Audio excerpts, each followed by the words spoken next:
Greetings everyone, and welcome to another edition of Folkways Friday at Minuteman National Historical Park. My name is Park Ranger Jim Hollister, and today I am honored to have as our guest Professor Emerson Tad Baker of Salem State University. Tad is an archaeologist and a historian, well known for his work on witchcraft in New England.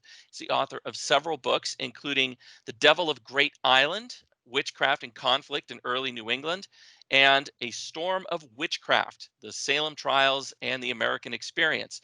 And recently, Tad led the effort to identify the actual site in Salem where the victims of the 1692 witch hysteria were hanged.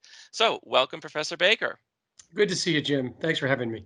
Oh, pleasure. Thank you for doing this. Now, at Minuteman, we have many battle sites, war graves, historic houses which date back to the colonial period. And one question that visitors often ask the rangers, particularly as we enter the autumn season and the days grow shorter and colder and darker, is, have you seen any ghosts? But this, to me, raises an interesting thought. Now, of course, they ask these questions for entertainment purposes, which is why we're very careful about our answers, because they're going to repeat these answers over and over again. But it does raise an interesting thought about the beliefs and customs of our colonial forebears towards ghosts and the invisible world. Yeah. Now, in your book, A Storm of Witchcraft, you introduce the topic, you dive right in with the witchcraft outbreak in Salem Village in 1692 and the trials. And one of the things that struck me is that people are going into court and saying some pretty amazing things. For example, I was, pinched by the specter of Sarah Good, and she tried to make me sign the devil's book. Now, I know if I went into a court today and said something like that, it probably wouldn't go over very well. You might end up in the custody of the state, I think, if you said that, right? Absolutely. Yeah. However, when in 1692, these statements are being very seriously considered, not by the lunatic fringe, but by the most sober, well-educated, well-regarded gentlemen in the colony. So obviously something's changed. In our modern world, we have a certain perception of reality. Sure. That is different from the perception of reality in 1692. And I was wondering if you could talk a little bit about that. Yeah, I'd love to. And because I think it's really important to stress that it was their reality. It was their worldview. I hear so many people say, and again, particularly maybe around Halloween, that like the people during the Salem witch trials and in early New England were superstitious. And they weren't superstitious. They had a rational belief system. It was before the age of science. So it's really sort of grounded more in the Bible and in that total belief in God that all God-fearing New Englanders had then. There were no such thing as atheists, right? And the devil was real. He's in the Bible. He gets his power from God, and he gives his power to his minions, to witches, which are in the Bible as well. So this is a real belief. So in some ways, I like to point out that these satanic witches who had the power to kill, to destroy crops, to harm people, cause horrible storms, cause ships at sea to sink, you name it. And they don't even have to be there to cause that destruction. But again, it's not superstition, they're real. And in some ways, I kind of equate that to our modern day belief in terrorists, right? We know terrorists are real. Do I think that there's one lurking in my yard right now? Well, no. But, if all of a sudden I hear the sirens going off on the ambulance and I see smoke, I might initially think, well, it's just a house fire. But then occasionally we go to that really bad spot, don't we? And it's the same way. It's the same way with the beliefs in witches and the supernatural. It's there all the time, but only in times of stresses in society does it come to the point where we start accusing people of witchcraft. But, take, for example, Bridget Bishop, who's the first person tried for witchcraft in Salem in 1692. One of the reasons she goes first is because she'd been accused of witchcraft 12 years earlier. And she wasn't convicted. But ever since then, the neighbors were watching her, right? And when things went really bad, as they did in 1692 for many reasons, and that's a whole nother talk, Right. they were looking for someone to blame. And it's like, Bridget, she's been acting funny lately, and we know she's a witch, so now is the time to accuse her, right? Right. So So she's been living under a cloud, really. exactly. So these belief systems are there. They're omnipresent, and they come to the fore, um, again in times of stress. But also too, that means that people always want to be taking countermeasures and to protect themselves in any way they can. And I also too, I just want to stress, people sort of somehow seem to think that that these beliefs disappeared. Well, the Salem witch trials ended, and they stopped believing, they stopped accusing, and no one else was executed for witchcraft. But these beliefs, they continued, and I think that's definitely something we can talk about. One more point though. Sure thing. When you talk about the specter, and I just want to explain what a specter is really. Yes. A specter is the invisible spirit, somewhat akin to a ghost, which again people also believed in. Hmm. Um, and they have powers. They're completely invisible, but a witch's specter or spirit would have the power to harm people, to pinch, to hurt, to strangle, um, all kinds of harm like that. And it wouldn't Hmm. even have to be the person there. And I could be there in court saying, "Oh my God, it's Jim Spector!"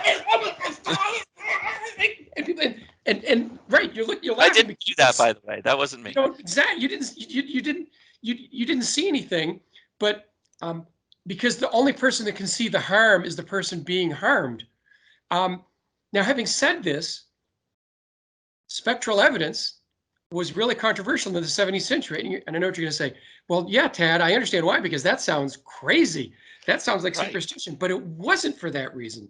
The Hmm. reason it was controversial was many people believed that if you were a good person, um, that Satan couldn't produce your specter, right? I And see. but other people said, "Oh no, that's not true. Satan is the great trickster," and it's kind of a twofer, right? If, for example, I think I see Jim's specter, and he's choking me and strangling me and kicking me and biting me, um, and I'm saying Jim's a witch, well, here's the problem. It turns out it probably isn't Jim. It might actually be Emily, right?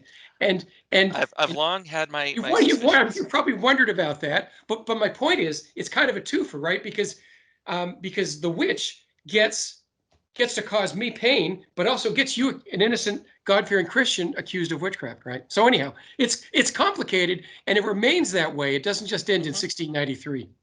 Interesting, but it also seems like it's, your word against mine. I can't prove that I'm not choking you and tormenting you. You can just say it happened. That is absolutely true. And again, I think there is a question there of believability that comes into play. I like to say every generation has their sort of Salem witchcraft crisis. And if you, many people equate the daycare crisis, the question of children being attacked by their daycare providers, and there was like Hmm. the Fellsacre daycare case and many others, where the victims who were accusing people were 2, 3, 4 years old. To what Hmm. degree can you believe that? Are they reliable or not? And again, it's when there's things going wrong in society that people begin to say, yeah, I can believe she's a witch because I've seen these things go wrong, right? And again, we all know that witches are real, right? It's just a Right. question of where they are and who they are, and that's hard to tell. Yeah, Oh, fascinating. yeah, And again, it does get back into that. If they are real, it makes all these things possible and believable and logical, right. And we have to which is take steps to protect ourselves against them. absolutely. And that brings me to the next point that I would like you to address. Security. Security is a basic human need. Nowadays, when we think about security, we think physical security, self-defense, or guarding our home against home invasion or burglary, or electronic cybersecurity, identity theft, and whatnot. However, considering their worldview and their strong belief in witches and the perils of the invisible world, how did they protect themselves, their Sure. families, and their homes? Right. They didn't have home security systems, but again, it was really important that they protect themselves, and they did it in a variety of ways. We know, for example, the spreading of greenery, of boughs, around, across the under the threshold of a house, by your windows. Because here's the thing: where do bad people get into your homes? They break in through the openings, the doors, the windows. They come down the chimney. These are the places. These are the places of the house you want to protect, because they're the most vulnerable to spirits coming in. So protection can take a number of different forms, as I say, and there are sort of various botanicals. Greenery Sounds rather Christmassy in a way. Well, we'll come back to that, because if this does, think about putting boughs of greenery on one's door. And for us, it's a festive, decorative thing. But again, in the 17th century, there's a counter magical piece to that, right? Absolutely. Right. But also too, uses of lots of marks in the wood, on door jambs, on mantles, different symbols that we're still trying, frankly, to understand. Things like a hexafoil or a daisy wheel, which is a six-pointed or six-petaled leaf made with a compass. And matter of fact, I have one in my house. Maybe I can show you. Oh, that would be amazing.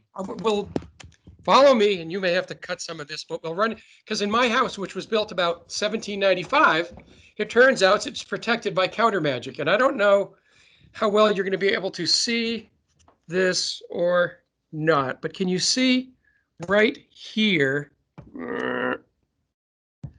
As clear as day. There it is. This is a rare treat, everyone. Right by my finger. It's a daisy wheel. And it's on the door jamb of a room. And the room, it turns out, when we pulled up the floorboards a few years ago, when we had to replace the sill, because you have to do sometimes, especially on the north side of the house, on a sill of a 200-year-old house, they pulled up the floorboards, and we found that we actually have a well in that room. Interesting. So a well, not only is that an entrance into the house, but it's an entrance from hell, right? Oh, goodness. So you want to make sure, if you have evil spirits coming into that room, you want to keep them in that room and not have them come across the threshold into the rest of the house, right? Well, of course, that only makes sense. I do tell people today with COVID and everything that they really should put daisy wheels and things like that on their door to protect their home and their family. And I'm only I guess about half kidding, but yeah, I was gonna say, who's to question it now?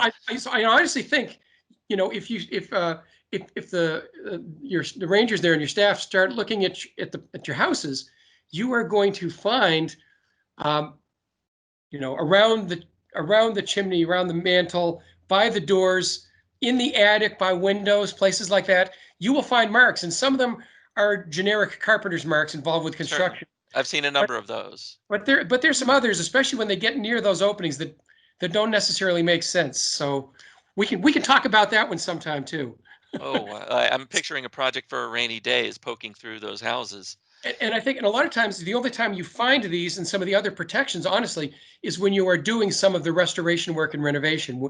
Because a lot of times, think about, like, I know there's houses in a couple houses in Danvers where they only found protective objects when they were doing work on the house. And because here's the thing too, is I should mention that what we're talking about here is counter magic. And, right. And while you're doing that to protect yourself against the witch, it is technically magic. It is technically what might be called white witchcraft, because the witchcraft can be black magic, can harmful, or can be white magic, which is helpful. And we all know the difference, because we've all watched The Wizard of Oz, and there are those witches that want to hurt you. And again, thank you, Hollywood. They're dressed in black. And right. Glenda, the Good Witch of the North, is pretty with blonde hair and dressed in white and stereotypically, good, right? So my point is, though, is that magic by definition is invoking darker satanic spirits. God doesn't work through magic. God, right? So your minister, pray to God, and correct. You hope that you receive an correct. Answer. Absolutely, it's supplicative. You pray to God and hope that your prayers are answered. As opposed with witchcraft, if you have a pact with Satan and you perform the curse or the charm or the counter magic, according to the proper ritual in your spell book, it's supposed to work. So it's But different. it is, but these were Christians. Okay, well, good point. And that's the problem. But see, um, they were Christians, but they also had those sort of traditional beliefs in white magic, things like fortune telling, uses of things like the 17th century equivalent of a Ouija board, right? Hmm. So, good Christians for the most part wouldn't have problems with playing with a Ouija board today, but because they're not stopping to think about that. And also, too, though, even if they are, well, they're using it for good purposes. They're helping a friend find where the location of a lost object. Again, if you're using magic, it's to protect your house against evil, right? There in the Salem Yes. witch trials, there actually were several people who were known to have, including Bridget Bishop, to have what they called poppets, what we would Hmm. call voodoo dolls, right? Right. Image magic. We have an object that you take a lock of someone's hair or a piece of their clothes and put it on the doll, and it becomes a representation of them, and then you can stick a needle into it and harm the person, right? Right. And so we know of at least one person in Salem who confessed to having poppets. She actually was the daughter of Reverend Higginson, the Puritan minister. And she said, "Oh, yes, I have a poppet. And it's a poppet I made of this witch in town because I know she's trying to get me. So I'm going to get her." So now again, but my point is, why is this secretive? It's Right. because again, well, it's kind of like, that people do that, but your minister is not going to be happy with that, right? Because Right. again, as you say, wait a second, that's not a Christian belief. Why are you doing that? Well, I'm doing that because we've always done that. And it's okay, maybe it's sort of what we'd call folk magic, right? But it's folk Right. magic not to harm people, but to help people, right? So, Interesting. so my point is, that's why you find things, buried behind walls, or in some cases, I've seen a house. There was a house, the Zerubbabel Endicott House in Danvers, which was taken down by the Danvers Alarm Company, and it's actually rebuilt on their property as their barn now. But when Hmm. they took the sheathing off the area around the fireplace, they found a horseshoe on one post and an eel spear, a devil's pitchfork on Oh, the right. other, Yeah. right? And so, but here's the point: the family would have known that those were there. They were had to be placed there when the house was built in the 1680s, I guess, or the 70s. Right. Um, but so the family would feel protected against evil. But also, when the minister came to pay a visit, and they were sitting before the fire, the minister wouldn't see that and lecture them about that's not a Christian belief, right? Right. So they're kind of hedging their bets. We go to Absolutely. church every Like, Sunday, but we also have these things just in case. exactly, because a little protection never hurts. Just like, frankly, people today still have horseshoes they put over doorways. Why? Well, because it's tradition, but also, it's supposed to be good luck, right? But actually, what it is Right. it's supposed to keep out evil. Hence the good luck. Correct. Um, Now there's a reason about iron that we should probably talk about. yes, definitely. So iron in particular is we see in a lot of these protective objects that are found in walls, things like horseshoes, things like well, any type of iron object, sometimes particularly sharp objects, Hmm. um, knives, or in this case, so we also found when we took down the wall of that room that has the daisy wheel on it. What? Check this out: Oh, here we go. a broadaxe Oh, buried heavens. in the wall, sitting on the sill. A complete circa 1810, 1820 broadaxe, in perfect shape, razor sharp. Now that wouldn't have been left behind by the carpenter. Well, the carpenters who found it laughed, and they thought the guys must have been playing a joke on their boss. And in fact, his name is right here on it. We know who he was. But no, this was placed there because, again, iron objects. In a traditional society, iron. If you think about this, if you've never seen iron before, if you're making your tools out of stone and wood, Yes. iron is pretty darn magical, right? Right. Yeah. And particularly sharp iron that can harm, but harm evil and also protect you. So, if iron is one of those things that you see a lot, and again, it's hard to say like, okay, yeah, at what point is a horseshoe a horseshoe? At what point is for magic? And to me, as an archaeologist, it depends where we find it on the site. By the Some way, this context. this is special treat. I almost never take this out of the room. It's meant to protect. So It'll go back after we Well, talk. yeah, definitely put it back there before something bad happens. Exactly, and like me cutting off a finger. So anyhow, so there's all kinds of like iron that will be used to protect, and particularly, but on an archaeology site, if you find a horseshoe, and you find it in the barn, Hmm. well, guess what? It's probably just a horseshoe, you know. True. Yes, Um, horses do throw shoes. but how about this? At a site that the Chadbourne site that I excavated, a 17th century site in South Berwick, um, when you find a horseshoe, essentially where this house burned down, and you basically find it where the threshold of the front door was of the house. Right. A And, vulnerable so- point. and the only and again, the only question is like, was it put there? Would it have been visible or not? And probably not. It was probably buried in the wall. But again, the family who lived there knew it was there to protect them, right? Oh, wow. No, that's fascinating. Are there any other objects that are sometimes found in walls? Sure. Well, you name it. I mean, we even talk about well, for example, we have this is a little gross. Sometimes they actually find dead cats and horses' heads in walls because Oh, they're they're that's a they're little gross. they're this little gross. They're believed to they're believed to see spirits, right? To protect you from spirits. But anyhow, kind of along the somewhat gross, I guess, line, but not quite so bad, is shoes and sometimes even gloves, leather shoes and leather gloves, particularly old used shoes. Interesting. So, what is it about shoes and leather gloves that have some Right. sort of magic protective qualities? So think about this. If you have an evil spirit that's coming down the chimney and it's looking to, or specter looking to harm you, to choke you, to pinch you, right? Um, it's looking for you, and it's looking for the shape of your body. Honestly, it's looking for your smell, right? Hmm.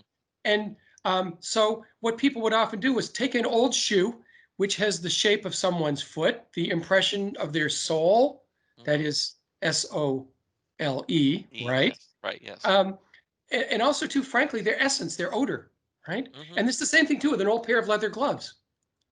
Right. You So wear it. It's close to your body. exactly. So or a boot, and the idea would be that evil comes in and it gets trapped. It says, ah, I smell them, I see them, right? Gets in the shoe and gets trapped there.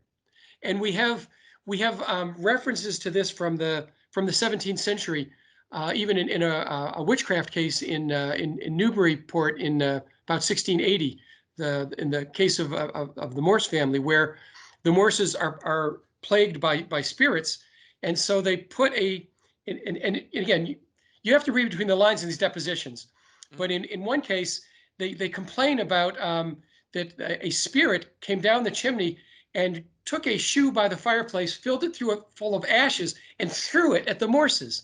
And again, so this is kind of Yeah. Like a counter poltergeist protection humor activity. if you think about it, because the ghost is going, and if you know what's going on, you're kind of, if you're reading this and you don't understand, you're going like, what on earth? But think about this. What that means is the spirit came down the chimney and it said, ha ha, you thought you were going to trick me with that old one with the old shoe.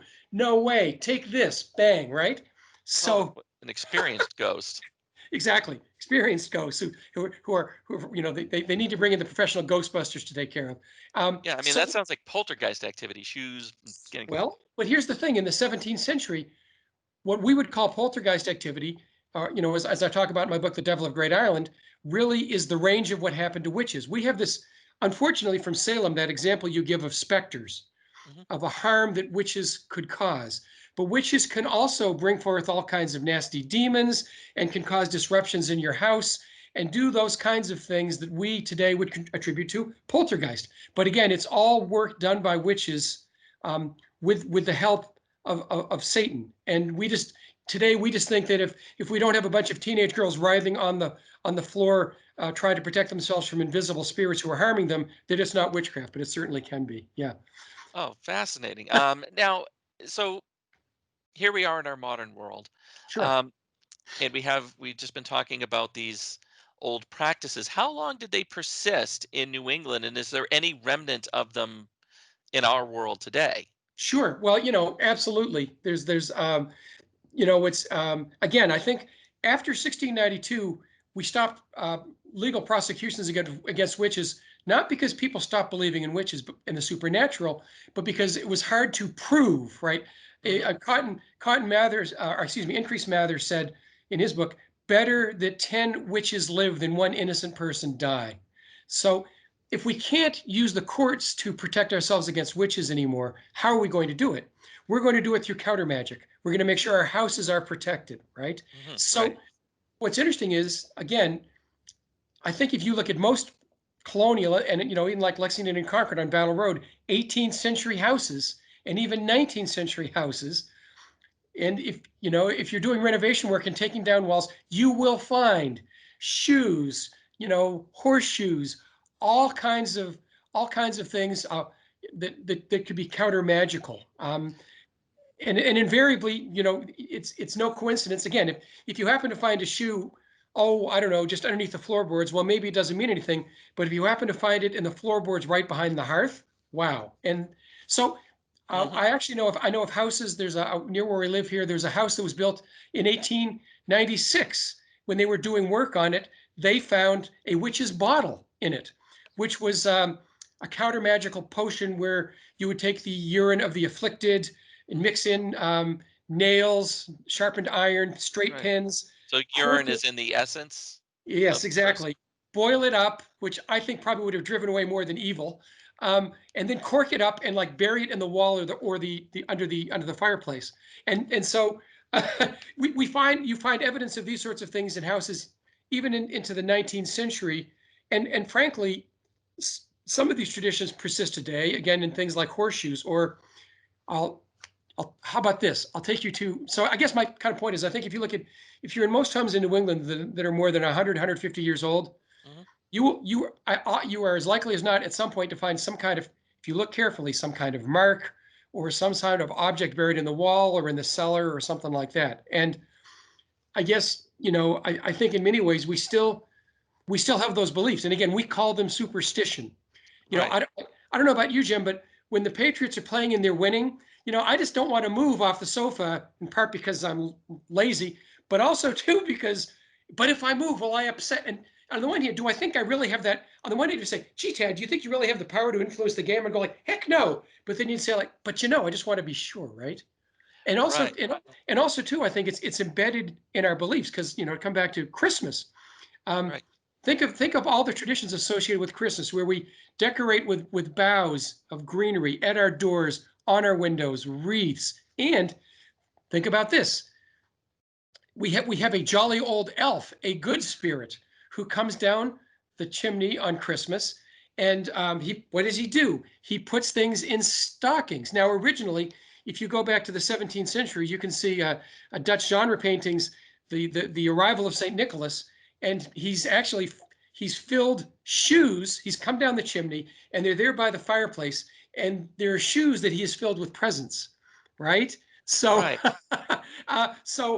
this is, when you think about our Christmas traditions of putting up stockings, of having Santa Claus or Saint Nick come down the chimney, fill stockings, you have a spirit. In this case, we like to hope it's a good spirit, and it's it's not some of the evil spirits that can accompany Santa in some cultures, but they're coming in the opening and they have access to your house. So interesting. We could have saved this. We could have done this for Christmas rather than for Halloween, I think, Jim.